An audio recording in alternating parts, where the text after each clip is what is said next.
कल 14 अप्रैल है, जिस दिन बाबा साहब भीमराव अम्बेडकर ने जन्म लिया था। बड़े दुख की बात यह है, कलानौर के पास में खैरडी गांव है। खैरडी गांव में बाबा साहब की मूर्ति को खंडित कर दिया। और वही कल 14 अप्रैल को सुबह 11 बजे मैं खैरडी गांव में ही पहुंच रहा हूं। इतना ही कहना चाहता हूं, ये जो समाज के अंदर जाति का जहर घोलने वाले नपुंसक और नामर्द टाइप के आदमी हैं, मैं मानता हूं भाई बाबा साहब को। और 11 बजे पहुंचूंगा खैरडी में। हिम्मत और औकात था सामने आके मेरा सर कलम करके दिखाओ। वहां आप लोग अपने महापुरुषों की गर्दन तोड़कर, हाथ तोड़कर अपने आप को बाहुबली समझते हो। इस समाज के अंदर मैसेज क्या देना चाहते हो, संदेश क्या देना चाहते हो? कहां से तोड़ोगे बाबा साहब को? नहीं पता हो तो बता दूं, हिंदुस्तान जो चलता है बाबा साहब के लिखे हुए संविधान से चलता है। उस संविधान को मिटा के दिखाओ ना, है? उस संविधान को खत्म करके दिखाओ। अरे मूर्खो, तुम्हारे अंदर, तुम्हारे दिमाग में जो कचरा भरा हुआ है, गोबर भरा हुआ है, उसने अपने तक ही सीमित रखो।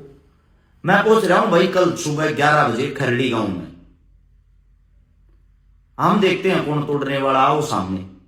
और उसके बाद 12:30 बजे भिवानी के अंदर जाट धर्मशाला है, उसके अंदर बाबा साहब का जन्मोत्सव मनाया जाएगा। वहां भी पहुंच रहे हैं।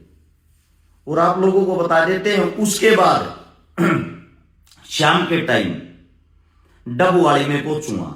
वहां भी बाबा साहब का जन्मोत्सव मनाएंगे। कल के अपने 3 प्रोग्राम रहेंगे। तीनों प्रोग्राम आप लोगों को बता दिए हैं।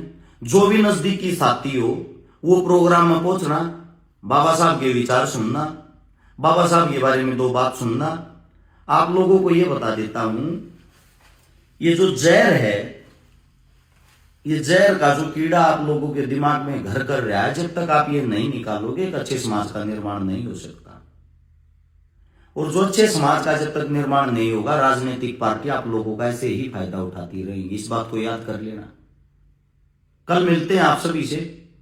और माफी भी चाहता हूं, कई प्रोग्राम हम जैसे कि भादरगढ़, पलवल, उस साइड के भी अपने इन्विटेशन, नगुरा से भी, वहां मैं पहुंच नहीं पाऊंगा क्योंकि एक दिन में इतने प्रोग्राम हो सके, इससे ज्यादा नहीं। बाकी धन्यवाद करना चाहता हूं मैं बाबा साहब के दीवानों का। आप लोगों ने इस लायक समझा।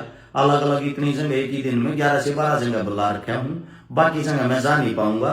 दूर से ही मेरी अर्जी स्वीकार करें क्योंकि मेरी मजबूरी है। मैं एक दिन में इतने ही प्रोग्राम अटेंड कर सकता हूं। आप सभी का धन्यवाद।